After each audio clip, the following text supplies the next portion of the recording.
편안하게 오늘도 사자성어 이야기 들어보세요. 그럼 바로 시작합니다. 목불인견, 목불인견. 버스 정류장에서 할머니 한 분이 무거운 짐을 들고 계셨어요. 지나가는 사람들은 모두 고개를 돌리거나 핸드폰만 보고 있었거든요. 그 순간 저도 모르게 시선을 피하고 있는 제 자신을 발견했어요. 왜 그랬을까요? 도와드려야 한다는 걸 알면서도 괜히 민망하고 어색해서 말이에요. 목불인견이라는 말이 있어요. 목은 눈목, 불은 아닐 불, 인은 참을 인, 견은 볼 견자예요. 직역하면 눈으로 참고 볼 수 없다는 뜻이거든요. 너무 참혹하거나 참아 보기 어려운 상황을 표현할 때 쓰는 말이에요. 우리가 일상에서 참아 볼 수 없다, 눈 뜨고 볼 수 없다고 할 때와 같은 의미죠. 그런데 이 말이 어떻게 생겨났는지 아세요? 중국 충추전국 시대 이야기예요. 진나라와 초나라가 전쟁을 벌이고 있었는데 진나라 군사들이 초나라 백성들을 무차별적으로 학살하고 있었어요. 그 모습을 본 한 장군이 이런 참상은 차마 눈으로 볼 수 없다며 병사들에게 즉시 중단하라고 명령했다고 해요. 전쟁 중에도 인간의 도리를 잃지 않으려 했던 거죠. 만약 여러분이 그 장군이었다면 어떤 선택을 했을까요? 그래서 그때 버스 정류장에서 제가 깨달은 건 이거였어요. 목불인견이라는 게 꼭 끔찍한 장면만을 말하는 건 아니라는 거죠. 때로는 도움이 필요한 사람을 외면하는 우리 자신의 모습도 차마 보기 어려운 일이 될 수 있어요. 결국 저는 할머니께 다가가서 짐을 들어드렸거든요. 진정한 용기는 차마 볼 수 없는 일 앞에서 눈을 감는 게 아니라 그것을 직시하고 바꿔나가는 것이겠죠. 무편무당, 무편무당. 버스 정류장에서 할머니 두 분이 격렬하게 말다툼을 하고 계셨어요. 한 분은 요즘 젊은 것들이 버릇없다 며 목소리를 높이셨고, 다른 한 분은 옛날 사람들이 꼰대라니까 라며 맞받아치셨죠. 그런데 버스가 도착하자 갑자기 한 할머니가 넘어지실 뻔했는데 아까 싸우던 그 할머니가 벌떡 일어나서 부축해드리시더라고요. 순간 제가 깨달은 게 있었어요. 우리가 오늘 알아볼 사자성어가 바로 무편무당이에요. 무는 없을 무, 편은 치우칠 편, 무는 또 없을 무, 당은 무리 당자를 써요. 말 그대로 어느 한쪽으로 치우치지도 않고 특정한 무리에 속하지도 않는다는 뜻이죠. 쉽게 말해서 중립을 지키면서 공정하게 판단한다는 의미예요. 이 말이 어떻게 생겨났는지 정말 흥미로운데요. 중국 춘추 전국 시대에 공자라는 성인이 계셨잖아요. 그런데 당시는 각 나라마다 서로 다른 정치적 입장을 가지고 있었어요. 제자들이 공자에게 스승님, 우리는 어느 나라 편을 들어야 할까요? 라고 물었을 때 공자는 이렇게 말했어요. 무편무당, 왕도 탕탕. 어느 편에도 치우치지 말고 왕도는 평평하고 넓어야 한다고 하셨죠. 그때 제자들은 이해하기 어려웠을 거예요. 전쟁이 일어나는 혼란한 시대에 중립을 지킨다는 게 얼마나 어려운 일인지 모르니까요. 그런데 제가 그 버스 정류장에서 본 장면이 바로 이런 거였어요. 처음엔 세대 갈등으로 보였던 상황이었는데 정작 위급한 순간에는 할머니들이 서로를 도와주시더라고요. 제가 성급하게 젊은 사람과 나이 든 사람의 갈등이라고 판단했던 거였죠. 하지만 실제로는 그냥 두 분 다 각자의 경험과 생각을 가진 분들이었고 근본적으로는 서로를 배려하는 마음을 가지고 계셨던 거예요. 그 순간 저는 무편무당의 진짜 의미를 깨달았어요. 성급하게 어느 한쪽 편을 들지 말고 상황을 있는 그대로 봐야 한다는 건 말이에요. 문경지교, 문경지교. 버스에서 만난 아주머니가 갑자기 제게 하신 말이 있어요.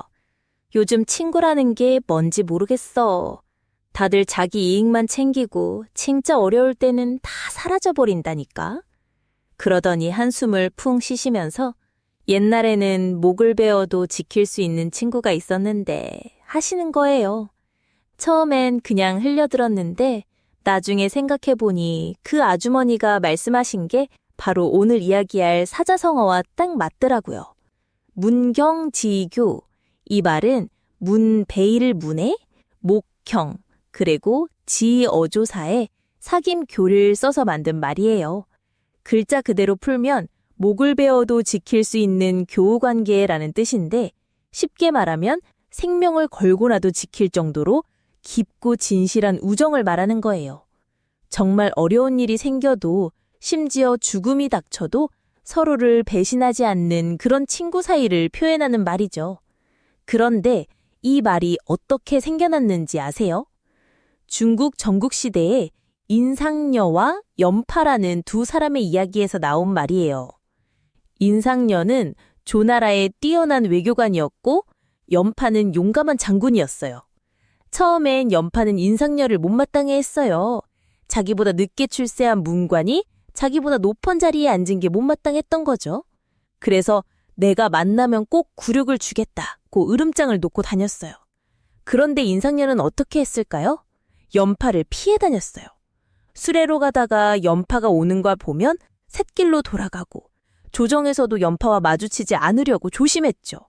신하들이 왜 그렇게 겁쟁이처럼 행동하느냐고 비난하자 인상열에 이렇게 말했어요. 내가 연파를 무서워하는 게 아니야.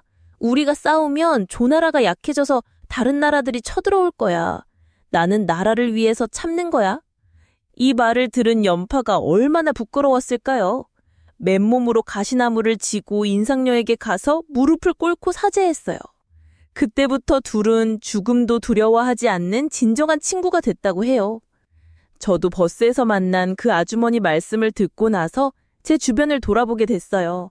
정말 어려울 때 곁에 있어준 사람들이 누구인지, 제가 또 누구에게 그런 친구였는지 생각해 보니까요. 그러고 보니 몇 년 전 제가 정말 힘들었을 때 새벽 3시에 전화해도 달려와준 친구가 있더라고요. 아무 말 없이 그냥 옆에 앉아서 함께 울어준 그 친구 말이에요. 그때 깨달았어요.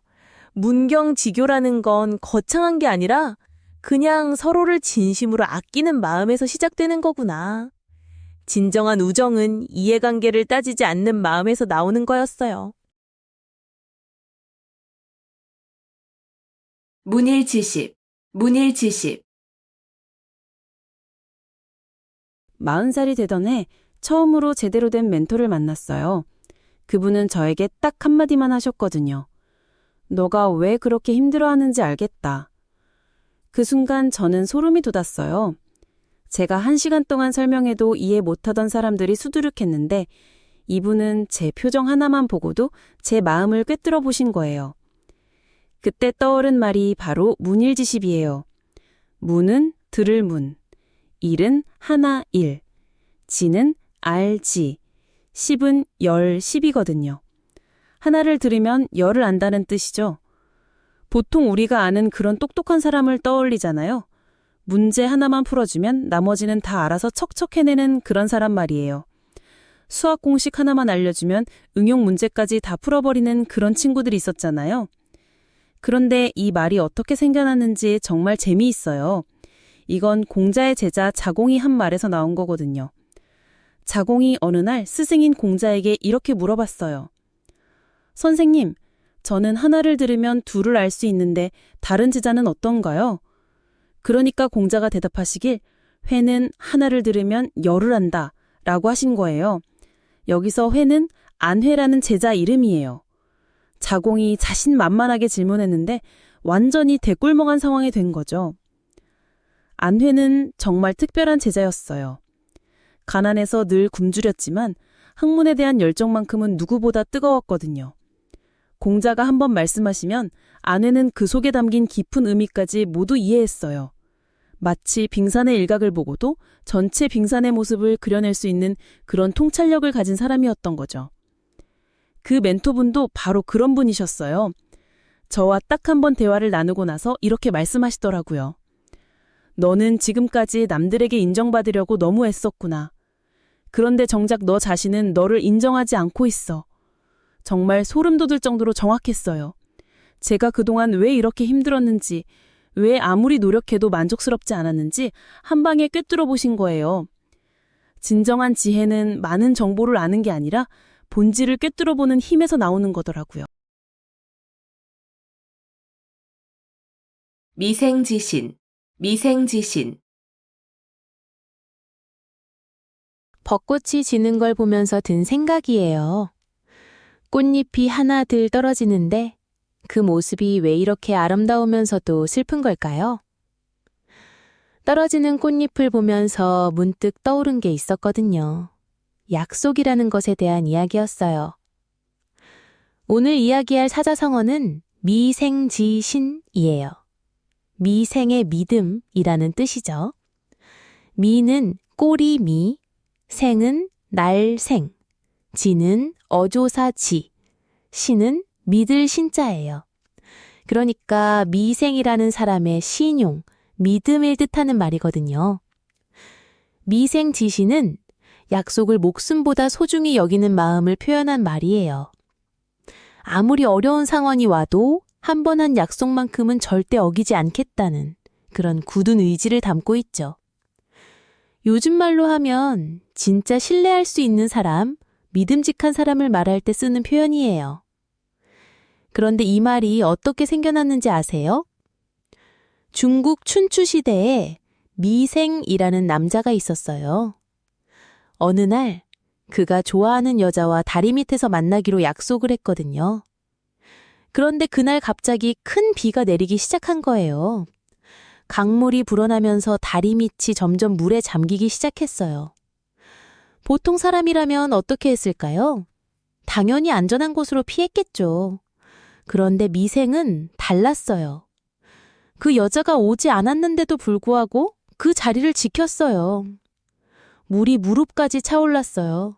그래도 미생은 움직이지 않았어요. 물이 가슴까지 차올랐어요. 그래도 그는 그 자리에 서 있었어요. 결국 물이 목까지 차오르자 미생은 다리 기둥을 붙잡고 그대로 숨을 거뒀어요. 끝까지 약속을 지키려다가 목숨을 잃은 거죠. 벚꽃이 지는 걸 보면서 떠올린 건 바로 이 이야기였어요. 제가 몇 년 전에 친구와 약속을 한 적이 있거든요. 별것 아닌 약속이었어요. 같이 벚꽃 보러 가자는 그런 약속이었죠. 그런데 그 친구가 갑자기 연락이 안 되기 시작했어요. 나중에 알고 보니 힘든 일이 생겨서 사람들을 다 피하고 있었던 거더라고요. 그때 저는 매주 그 벚꽃길을 혼자 걸었어요. 친구가 언젠가는 올 거라고 생각하면서요.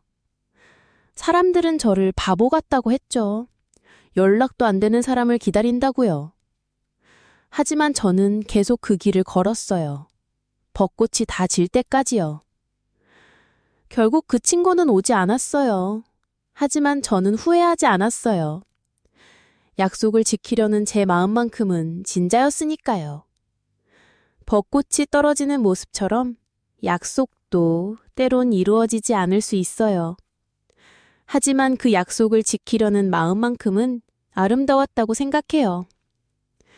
미생지신, 약속을 목숨처럼 소중히 여기는 마음이야말로 사람과 사람 사이에 가장 아름다운 꽃이 아닐까요? 박이부정, 박이부정. 40살이 되던 해 처음으로 제대로 된 실패를 경험했어요. 그때까지는 뭐든지 조금씩은 할 줄 안다고 생각했거든요. 영어도 조금, 요리도 조금, 운동도 조금, 악기도 조금. 그런데 정작 중요한 순간에 아무것도 제대로 해낼 수 없더라고요. 박이부정이라는 말이 있어요. 넓을 박, 말 이을 이, 안일 부, 정할 정. 넓기는 하지만 정밀하지 못하다는 뜻이죠. 쉽게 말하면 이것저것 다 아는 것 같은데 정작 깊이가 없다는 거예요. 요즘으로 치면 만능 제주꾼인 것 같지만 실제로는 어느 것 하나 제대로 못하는 상태를 말하는 거죠. 이 말이 처음 나온 건 춘추 전국시대 때였어요. 당시 제 나라에 순우곤이라는 학자가 있었는데 이 사람이 정말 박학가식했어요. 역사도 알고 시도 알고 음악도 알고 정치도 알고. 그런데 막상 나라에서 중요한 일이 생겼을 때 결정적인 해결책을 제시하지 못했던 거예요. 왕이 물어봤어요. 당신은 그렇게 많은 걸 아는데 왜 이 문제 하나 해결 못하는 거냐고. 순후곤이 대답했죠. 제가 아는 것들이 넓기는 하지만 깊지 못해서 정작 필요할 때 쓸모가 없습니다. 이때부터 박이부정이라는 말이 생겨났어요. 그날 밤 집에 돌아와서 제가 그동안 뭘 했나 생각해 봤어요. 10년 넘게 영어 공부했는데 외국인 앞에서는 한마디도 못하고 요리 강의도 몇 개 들었는데 친구들 초대할 만한 음식은 하나도 못 만들고 기타도 몇 년 쳤는데 한 곡 완주는커녕 코드 몇 개만 알고 있었던 거예요. 그 순간 깨달았어요. 저도 순우공과 똑같은 상황이었구나. 진짜 실력은 깊이에서 나오는 거더라고요. 넓게 아는 것보다 하나라도 제대로 파는 게 훨씬 중요했어요. 반목질시, 반목질시. 버스 정류장에서 기다리는데 앞에 서 있던 두 여자분이 계속 험한 눈빛으로 서로를 째려보고 있더라고요. 처음엔 그냥 모르는 사이인 줄 알았는데 들어보니까 둘이 같은 회사 동료였어요. 너 때문에 내가 승진 못했잖아. 실력도 없으면서. 이런 말들이 오가면서 정말 칼날 같은 시선을 주고받더라고요. 이런 상황을 딱 한마디로 표현하는 사자성어가 있어요. 바로 반목질시예요. 반목질시는 서로 눈을 흘기며 미워하고 질투한다는 뜻이거든요. 반은 뒤집을 반자로 눈을 뒤집는다는 의미이고 목은 눈목자예요. 질은 질투할 질이고 시는 볼 시자입니다. 그러니까 눈을 뒤집어가며 흘기고 질투하며 누려본다는 뜻이에요. 이 말이 어떻게 생겨났는지 아세요? 중국 전국시대의 위나라와 조나라 이야기에서 나온 말이에요. 당시 위나라 장군 방연과 조나라 장군 연파가 있었는데 이 둘은 원래 친한 사이였대요. 그런데 서로 다른 나라를 섬기게 되면서 상황이 완전히 바뀌었어요. 전쟁터에서 마주칠 때마다 서로를 미워하는 눈빛으로 째려보며 싸웠다고 해요. 한때는 등을 맞대고 싸웠던 전우였는데 이제는 서로를 죽이려 하는 원수가 된 거죠. 그들의 눈빛엔 배신감과 분노, 그리고 깊은 질투가 담겨 있었다고 전해져요. 바로 그 버스 정류장에서 목격한 두 여자분처럼 말이에요. 알고 보니 둘은 입사 동기였는데 한 명은 팀장으로 승진하고 다른 한 명은 그대로였던 거예요. 승진하지 못한 분은 동기가 자신을 밟고 올라갔다고 생각하고 있었고 승진한 분은 그 시선이 부담스러워서 더 날카롭게 쳐다보고 있었던 거죠. 그 순간 저는 깨달았어요. 가장 가까웠던 사이일수록 반목질시가 더 짙어질 수 있다는 걸요. 결국 우리가 누군가를 그런 눈으로 보고 있다면 그건 상대방보다 우리 자신을 더 아프게 하는 일이라는 거예요. 반포지효, 반포지효. 지하철 2호선 출근길에서 본 풍경인데요. 한 아주머니가 휠체어에 앉은 할머니에게 빵을 작은 조각으로 떼어서 입에 넣어드리고 있더라고요. 그런데 그 할머니 표정이 정말 행복해 보였어요. 아주머니는 조심스럽게 물도 먹여드리고 입가에 묻은 부스러기도 닦아드리면서 계속 웃으며 이야기를 해주고 있었거든요. 그 모습을 보는 순간 가슴이 뭉클해지더라고요. 오늘 말씀드릴 사자성어는 바로 반포지효예요. 반할 반, 먹일 포, 갈지, 효도효. 반포지효는 새끼 까마귀가 자란 후에 늙은 어미 까마귀에게 먹이를 물어다 주는 효성을 뜻하는 말이에요. 즉, 부모님이 나를 키워주신 은혜에 보답한다는 의미거든요. 이 말이 어떻게 생겨났는지 정말 감동적인 이야기가 있어요. 중국 한나라 때 한 선비가 있었는데 이 선비는 어려서부터 까마귀들을 유심히 관찰했다고 해요. 까마귀 새끼들이 어미의 보살핌을 받아 자라나다가 어느 순간부터는 반대로 늙어서 날지 못하는 어미를 위해 먹이를 물어다주는 모습을 본 거예요. 선비는 이 광경에 깊이 감동했고 동물도 이렇게 부모에게 보답하는데 하물며 사람이야 오죽하겠느냐며 이 말을 만들어낸 거라고 해요. 실제로 까마귀는 정말로 이런 습성이 있거든요. 새끼가 자라면 부모를 돌보는 몇 안 되는 동물 중 하나예요. 그래서 그때 지하철에서 그 모습을 보면서 제가 깨달은 건데요. 저도 어렸을 때 아프면 엄마가 밤새 간병해 주시고 입맛 없을 때 억지로라도 먹이려고 별의별 방법을 다 써주셨거든요. 근데 지금 제가 그런 마음으로 부모님을 돌봐드리고 있나 돌아보게 되더라고요. 사실 바쁘다는 핑계로 안부 전화도 자주 못 드리고 있었는데 그날 집에 자자마자 엄마한테 전화드려서 오랜만에 긴 통화를 했어요. 까마귀도 하는 일을 우리가 못할 이유는 없잖아요. 반포지효, 정말 아름다운 말이에요. 방향무인, 방향무인. 엘리베이터가 바로 열린 그때였어요. 20층 건물에서 1층으로 내려가는데 중간에 아무도 타지 않아서 혼자만의 공간이 된 거예요. 그런데 갑자기 15층에서 한 남자분이 타시더라고요. 정장을 말끔하게 차려입고 뭔가 중요한 사람처럼 보이는 분이었어요. 그런데 이분이 전화를 받으시더니 목소리가 점점 커지기 시작하는 거예요. 야, 그게 말이 되냐? 내가 언제부터 그런 허작한 일을 했다고? 엘리베이터 안에 저도 있는데 완전히 없는 사람 취급하시면서 계속 큰 소리로 화를 내시는 거예요. 저는 그냥 바닥만 바라보면서 1층이 빨리 왔으면 좋겠다고 생각했었거든요. 그때 저한테 딱 떠오른 말이 방향무인이었어요. 방은 곁이라는 뜻이고 약은 마치 같다는 뜻이에요. 무인은 사람이 없다는 말이죠. 그러니까 곁에 사람이 있는데도 마치 아무도 없는 것처럼 행동한다는 뜻이에요. 다른 사람을 전혀 의식하지 않고 제멋대로 굴거나 남의 눈치를 보지 않고 거만하게 행동하는 걸 말하는 거죠. 이 말이 어떻게 생겨났는지 정말 재미있는 이야기가 있어요. 중국 전국시대에 맹상군이 하는 사람이 있었어요. 이 사람은 문객이라고 해서 자기 집에 수많은 사람들을 먹여 살리는 거대한 저택의 주인이었거든요. 그런데 어느 날 맹상군이 위나라에 사신으로 갔을 때 일이에요.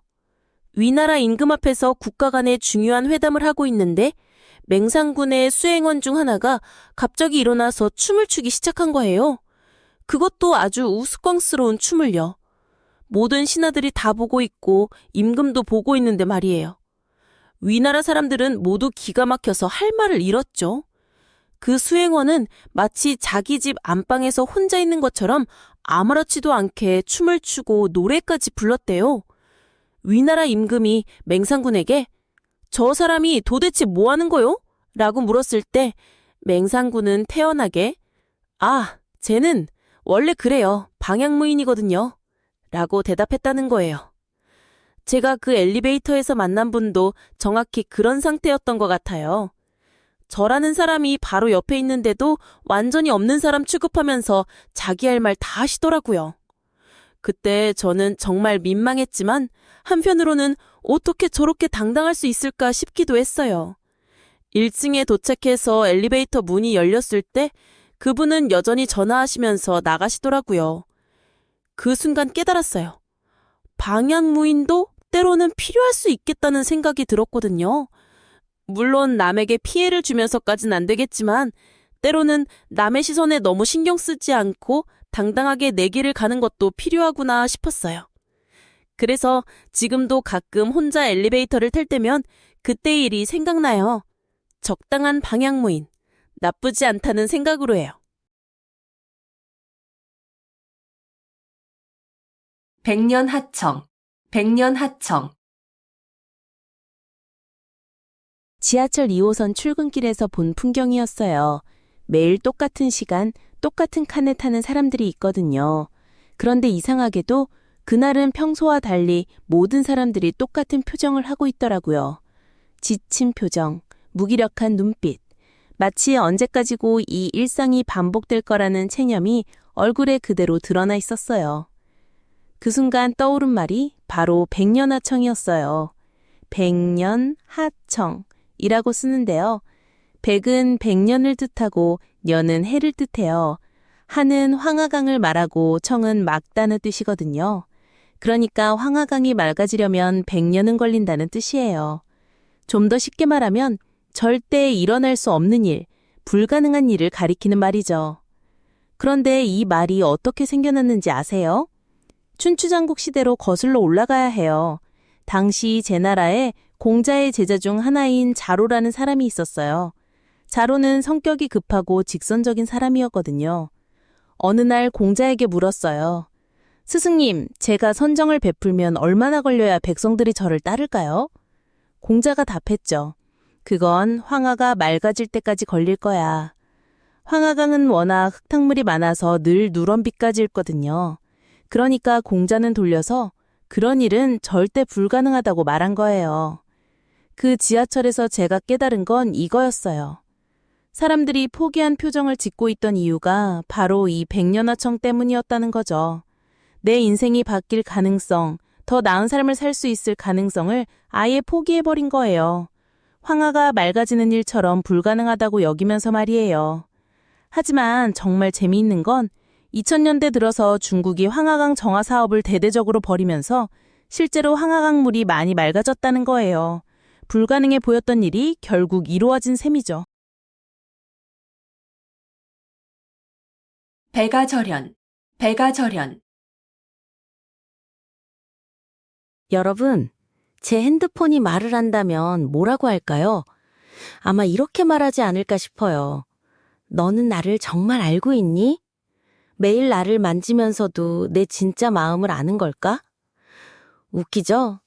그런데 정말로 생각해보니까 우리는 매일 사용하는 것들, 매일 만나는 사람들의 진짜 마음을 얼마나 알고 있을까요? 오늘 얘기할 사자성어는 바로 백아절현이에요. 백은 이름 백, 아도 이름아, 절은 끊을 절, 현은 검은고 줄 현이거든요. 합쳐서 해석하면 백아가 검은고 줄을 끊었다는 뜻이에요. 이 말은 진정한 친구나 자신을 이해해주는 사람을 잃었을 때 쓰는 표현이에요.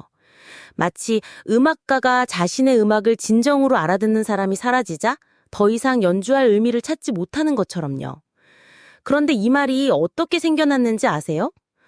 중국 춘추시대에 백아라는 검은고 명인이 있었어요. 그의 연주 실력은 정말 뛰어났는데 문제는 그의 음악을 진정으로 이해하는 사람이 아무도 없었다는 거예요. 사람들은 그저 기교에만 감탄할 뿐이었죠. 그러던 어느 날 종작이라는 나무꾼을 만났어요. 백아가 높은 산을 떠올리며 연주하자 종작이가 말했어요. 정말 태산처럼 웅장하군요. 다시 흐르는 강물을 생각하며 연주하니 마치 강물이 흐르는 것 같아요 라고 했거든요. 백아는 깜짝 놀랐어요. 드디어 자신의 마음을 읽어주는 사람을 만난 거죠. 둘은 진정한 친구가 되었어요. 그런데 안타깝게도 종작이가 병으로 세상을 떠나게 되었죠.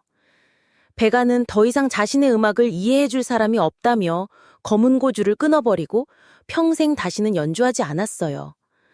그때 제 핸드폰을 보면서 이 이야기가 떠올랐던 거예요. 우리가 정말로 서로를 이해한다는 게 얼마나 소중한 일인지 깨달았거든요. 매일 수많은 사람들과 대화하고 연락하지만 진정으로 내 마음을 알아주는 사람은 정말 드물잖아요. 백아가 느꼈던 그 허무함이 조금은 이해가 되더라고요. 진짜 나를 이해해주는 한 사람이 있다는 것, 그게 바로 인생의 가장 큰 선물이 아닐까 싶어요. 백절불굴, 백절불굴. 여러분, 라면 하나로 행복했던 그 시절 기억나세요?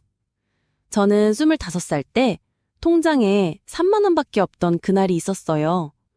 편의점에서 컵라면 하나를 사려다가 1,000원이 모자라서 그냥 돌아온 적이 있거든요. 그때 정말 바닥이었어요. 취업도 안 되고 월세도 밀렸고 친구들은 다 잘 나가는 것 같은데 저만 뒤처진 기분이었죠. 그런데 오늘 이야기할 사자성어가 바로 그런 순간을 위한 말이에요. 백절불굴이라는 말인데요. 백백, 꺾을절, 안일불, 굽힐굴. 100번을 꺾여도 굽히지 않는다는 뜻이에요. 아무리 많이 실패하고 아무리 많이 넘어져도 포기하지 않고 일어선다는 의미거든요. 이 말이 어떻게 생겨났는지 정말 감동적인 이야기가 있어요. 중국 한나라 때 소무라는 사람이 있었는데 이 사람이 흉노족한테 사신으로 갔다가 잡혀서 무려 19년 동안 억류됐어요. 19년이에요. 흉노족들이 온갖 방법으로 회유하고 협박했지만 소무는 끝까지 굽히지 않았죠. 양을 치면서 버텨냈거든요. 매일매일이 절망이었을 텐데 그래도 포기하지 않았어요. 나라를 향한 충성심과 신념만으로요. 그런데 제가 그 편의점 앞에서 서 있을 때 문득 할아버지가 해주셨던 이야기가 떠올랐어요. 할아버지도 젊을 때 사업에서 7번이나 실패하셨대요. 그런데 8번째에 성공하셨거든요. 그때 할아버지가 해주신 말씀이 바로 이거였어요. 100번 넘어져도 101번 일어서면 된다고요. 그 순간 뭔가 스위치가 켜진 것 같았어요. 그래서 그날부터 정말 미친 듯이 노력했거든요. 백절불굴이라는 건 결국 마음가짐의 문제예요. 넘어지는 걸 두려워하지 말고 다시 일어설 용기만 있으면 되는 거죠. 백중지간, 백중지간.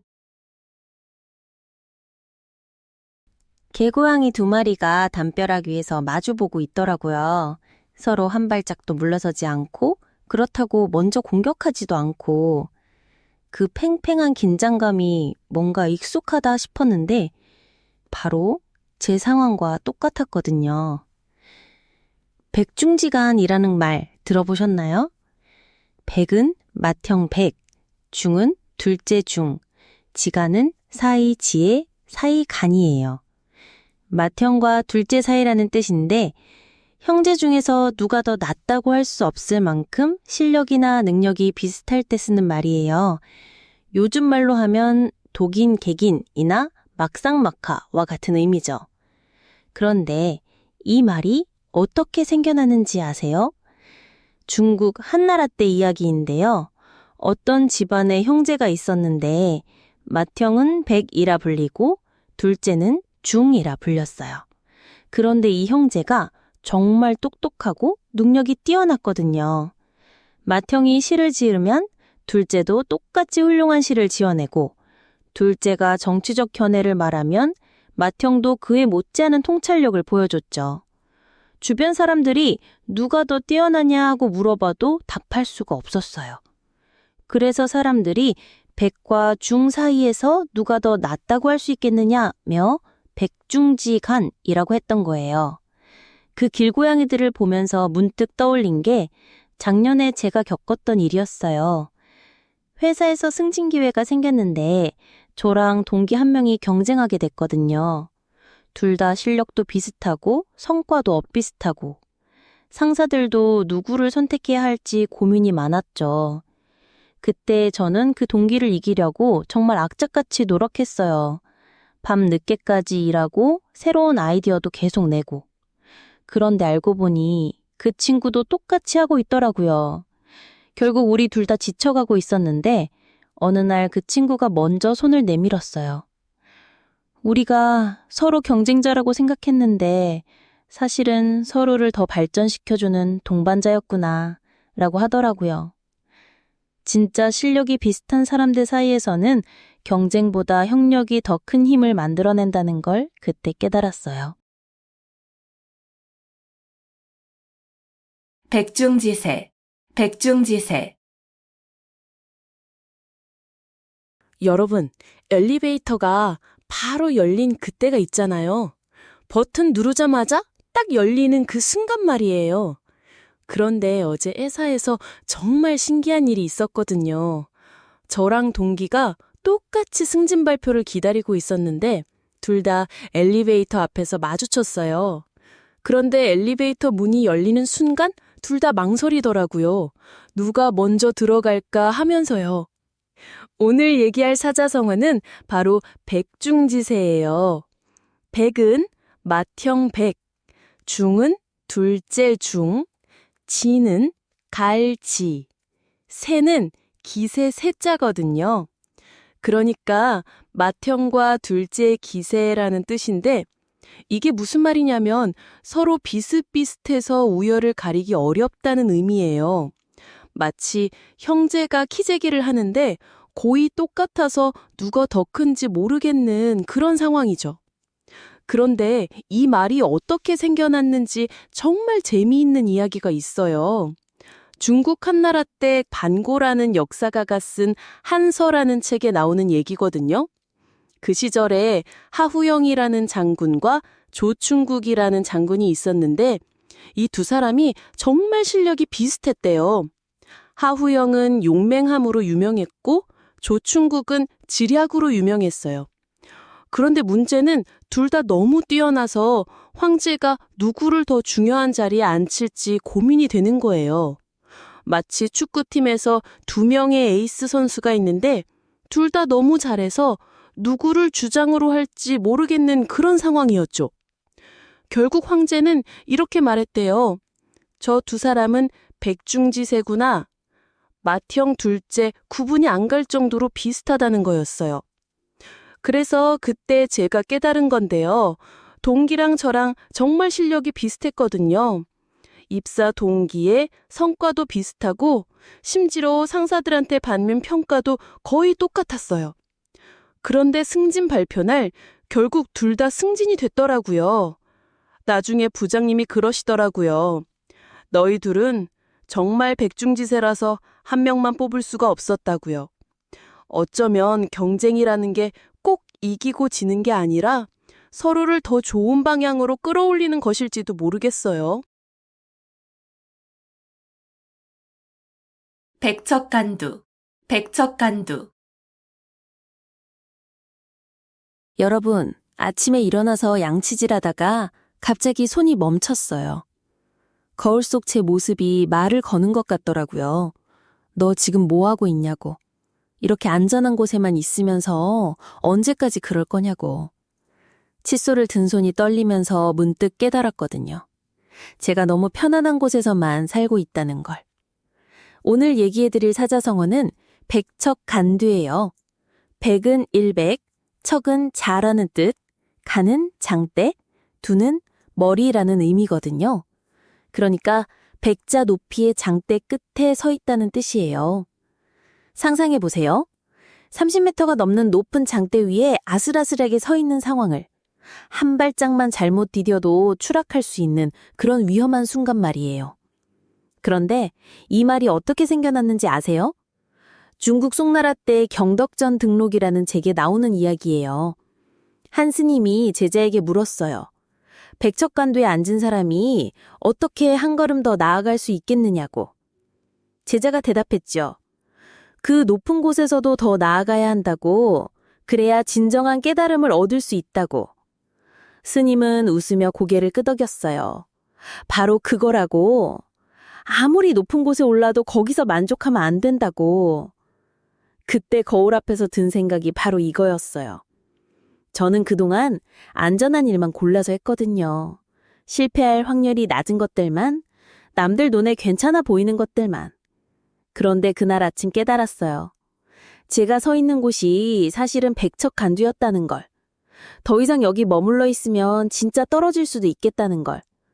그래서 용기를 내서 한 걸음 더 나아가기로 했어요. 진짜 무서운 건 높은 곳에 있는 게 아니라 거기서 멈춰 있는 거더라고요. 불림문자, 불림문자. 길고양이를 보면서 문득 든 생각이 있어요. 얘는 누가 가르쳐 주지도 않았는데 어떻게 쥐를 잡을 줄 알고 높은 곳에서 떨어져도 다치지 않게 착지할 줄 아는 걸까요? 책을 읽어서 배운 것도 아니고 누군가 설명해 준 것도 아닌데 말이에요. 오늘 이야기할 사자성어가 바로 이런 거예요. 불립문자. 불은 아니다, 립은 세우다, 문은 글자, 자도 글자라는 뜻이거든요. 그러니까 글자를 세우지 않는다, 문자에 의존하지 않는다는 말이에요. 진짜 중요한 깨달음이나 지혜는 책으로 배우는 게 아니라 직접 체험해서 얻는 거라는 뜻이죠. 이 말이 어떻게 생겨났는지 정말 재미있는 이야기가 있어요. 중국 당나라 때 달마라는 승려가 있었는데 이분이 인도에서 중국으로 건너와서 불교를 전하려고 했거든요. 그런데 당시 중국의 승려들은 모두 경전을 외우고 해석하는 데만 매달려 있었어요. 마치 요즘 시험 공부하듯이 말이에요. 달마가 이걸 보고 한심하다고 생각했나 봐요. 어느 날 제자가 와서 스승님, 저에게 불교의 진리를 가르쳐 주세요 라고 하니까 달마가 뭐라고 했는지 아세요? 아무 말도 안 하고 벽을 보고 앉아서 명상만 하기 시작한 거예요. 9년 동안이나요. 제자들이 아무리 질문해도 대답하지 않고 그냥 벽만 바라보면서 앉아 있었대요. 그러다가 해가라는 제자가 나타났어요. 이 사람은 정말 간절했나 봐요. 눈 내리는 추운 겨울에 달마 앞에서 밤새 서 있었거든요. 심지어 자신의 팔을 달라서 제발 가르쳐달라고 했다는 이야기도 있어요. 그제서야 달마가 입을 열었는데 딱 한마디만 했어요. 마음을 가져와라. 해가가 마음이 어디 있는지 찾을 수 없습니다. 라고 하니까 달마가 웃으면서 그럼 내가 이미 네 마음을 편안하게 해주었다. 라고 했다는 거예요. 그때 제가 길고양이를 보면서 깨달은 게 바로 이거였어요. 그 고양이는 사냥하는 법을 책에서 배우지 않았지만 본능적으로 알고 있잖아요. 저도 그동안 자기계발서 읽고 성공 법칙 외우고 온갖 강의 들으면서 답을 찾으려고 했는데 정작 제가 정말 원하는 게 뭔지는 몰랐던 것 같더라고요. 머리로는 아는데 가슴으로는 모르는 상태였달까요? 진짜 중요한 건 글자 속에 있는 게 아니라 우리 안에 이미 있었던 거더라고요. 고양이가 글자 없이도 고양이다운 삶을 사는 것처럼요. 불문곡직, 불문곡직. 버스에서 만난 아주머니가 갑자기 저에게 하신 말씀이 아직도 귀에 맴돌아요. 젊은 사람, 세상엔 흙과 백만 있는 게 아니야. 회색도 있다는 걸 알아야 해. 그때는 무슨 말인지 몰랐거든요. 그런데 지금 생각해보니 그분이 저에게 알려주고 싶었던 게 바로 오늘 말씀드릴 사자성어와 딱 맞아 떨어지더라고요. 불문곡직이라는 말 들어보셨나요? 불은 아니라는 뜻이고 문은 묻는다는 의미예요. 곡은 굽었다, 즉 잘못되었다는 뜻이고 직은 곧다, 옳다는 의미거든요. 그러니까 옳고 그름을 따주지 않는다는 뜻이에요. 어떤 상황이든 잘잘못을 가리지 않고 무조건 받아들이거나 처리한다는 의미로 쓰이죠. 이 말이 어떻게 생겨났는지 정말 흥미로운 이야기가 있어요. 중국 진나라 때 조고라는 권신이 있었는데 이 사람이 정말 무서운 권력을 가지고 있었거든요. 어느 날 조고가 황제 앞에 사슴 한 마리를 끌고 와서는 폐하, 이것은 말입니다. 라고 당당하게 말했어요. 황제는 당황했죠? 분명히 사슴인데 말이라니요? 그런데 더 놀라운 건 신하들의 반응이었어요. 어떤 신하들은 조고의 눈치를 보며 맞습니다, 말입니다. 라고 했고 어떤 신하들은 용기를 내어 아닙니다, 사슴입니다. 라고 했어요. 조고는 진실을 말한 신하들을 모두 기억해뒀다가 나중에 하나씩 제거해버렸다고 해요. 결국 누구도 진실을 말할 수 없는 상황이 된 거죠. 그런데 제가 그 버스 아주머니 말씀을 이해하게 된 건 직장에서 겪은 일 때문이었어요. 팀장님과 부장님이 회의에서 정면으로 대립했는데 저희는 그 중간에 끼어 있었거든요. 팀장님은 A안을 밀었고 부장님은 B안을 고집했어요. 누가 봐도 팀장님 의견이 맞는 상황이었는데 저는 고민이 되더라고요.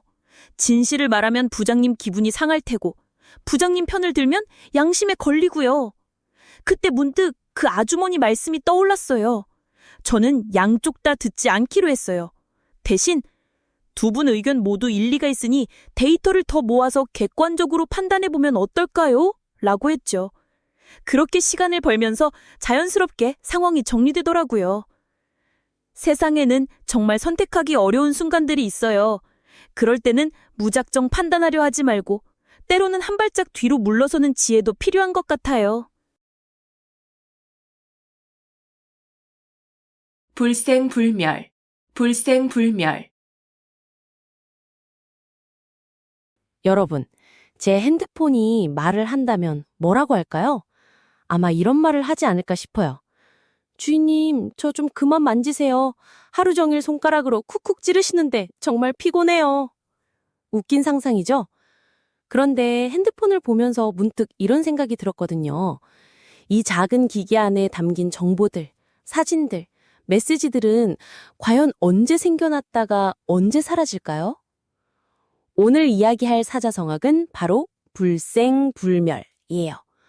불은 아닐불, 생은 날생, 불은 아닐불, 멸은 멸할 멸자를 쓰죠.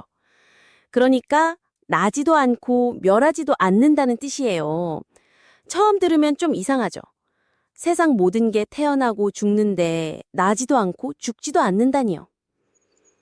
이 말은 불교에서 나온 개념인데요. 모든 존재의 본질은 영원 불변하다는 뜻이거든요. 우리 눈에 보이는 형태는 계속 변하지만 그 근본적인 에너지나 본질은 절대 사라지지 않는다는 거예요. 마치 물이 얼음이 되었다가 수증기가 되어도 결국은 물이듯이 말이에요. 그런데 이 말이 어떻게 생겨났는지 정말 신기한 이야기가 있어요.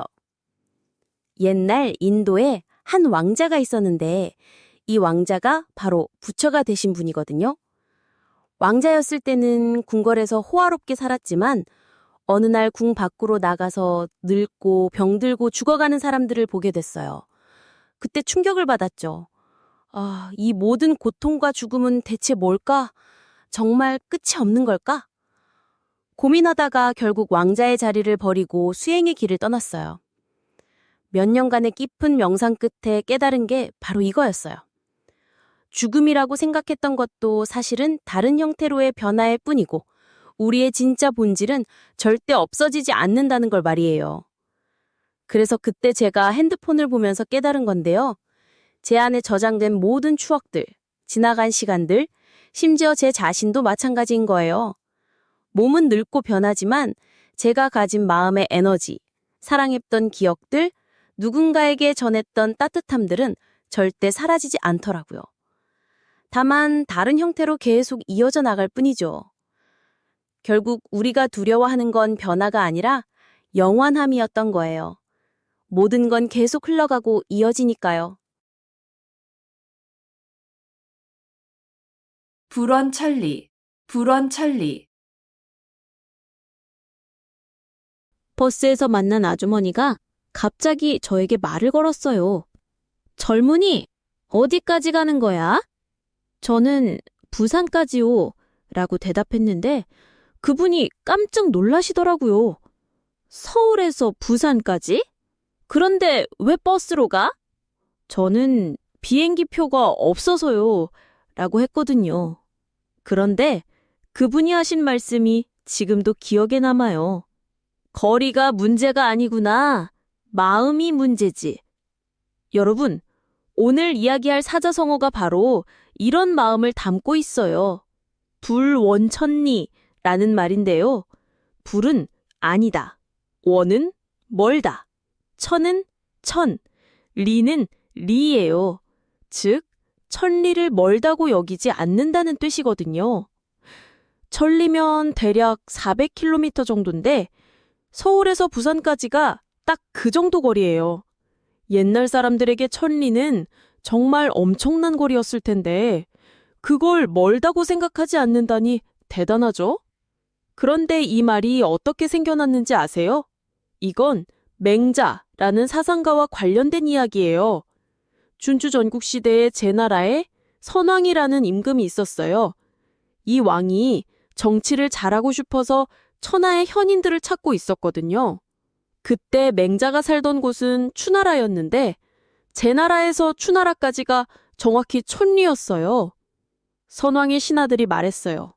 맹자를 모셔오는 곳은 좋지만 천리나 되는 먼 거리인데 과연 올까요? 그런데 선왕이 답했어요. 현인을 만나기 위해서라면 천리가 어디 먼 거리인가? 그리고 직접 사신을 보내서 맹자를 정중히 모셔왔다고 해요. 맹자도 그 마음을 알고 기꺼이 제 나라로 갔고요. 그때 제가 버스에서 만난 아주머니 말씀이 맞았어요. 사실 저는 그날 면접을 보러 가는 길이었거든요.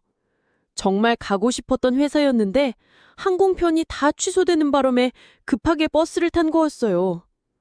처음엔 왜 하필 오늘 이런 일이? 라고 생각했는데 아주머니 말을 듣고 나니 마음이 달라지더라고요. 정말 가고 싶은 곳이라면 어떤 방법으로든 갈 수 있다는 걸 깨달았어요. 그 회사에 결국 합격했고 지금도 그곳에서 일하고 있어요. 거리는 마음의 문제였던 거죠. 정말 원하는 것이 있다면 천리도 가까운 거리가 되는 법이니까요. 불치하문, 불치하문. 지하철 2호선 출근길에서 본 풍경 하나가 계속 머릿속에 남아 있어요. 한 할아버지가 스마트폰을 들고 계시는데 옆에 앉은 고등학생에게 조심스럽게 말을 거시더라고요. 학생아, 미안한데 이거 어떻게 하는 거야? 그 순간 주변 사람들의 시선이 할아버지에게 쏠렸어요. 어떤 분들은 민망해하는 표정이었고 어떤 분들은 고개를 돌리더라고요. 그런데 그 고등학생은 정말 친절하게 할아버지께 하나하나 설명해드렸어요. 할아버지는 고맙다 학생아 하시면서 정말 기뻐하셨거든요.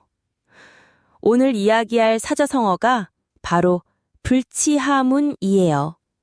불은 아닐 불, 치는 부끄러울 치, 하는 아래하, 문은 물을 문자예요. 합치면 아랫사람에게 묻는 것을 부끄러워하지 않는다는 뜻이거든요. 쉽게 말해서 자신보다 나이가 어리거나 지위가 낮은 사람에게 모르는 걸 물어보는 걸 부끄럽게 생각하지 않는다는 의미예요. 이 말이 어떻게 생겨났는지 정말 흥미로운 이야기가 있어요. 중국 춘추 시대에 공자라는 분이 계셨는데 어느 날 제자들이 공자에게 이런 질문을 했어요. 선생님, 위나라에 공문자라는 사람이 문이라는 시호를 받았는데 정말 그럴 만한 사람인가요? 그때 공자가 대답하셨죠. 그 사람은 총명하고 학문을 좋아할 뿐 아니라 자신보다 지위가 낮은 사람에게 묻는 것을 부끄러워하지 않았다. 그래서 문이라는 시호를 받을 자격이 있다. 구시대에는 신분제가 엄격했어요. 높은 지위에 있는 사람이 낮은 지위의 사람에게 뭔가를 묻는다는 건 정말 상상하기 어려운 일이었거든요. 체면을 중시하는 사회에서 그런 행동은 자존심을 버리는 일이나 마찬가지였어요. 그런데 공문자는 달랐어요. 진정으로 배우고 싶은 마음이 있으면 상대가 누구든 겸손하게 물어봤던 거죠. 그날 지하철에서 그 할아버지를 보면서 정말 감동받았어요.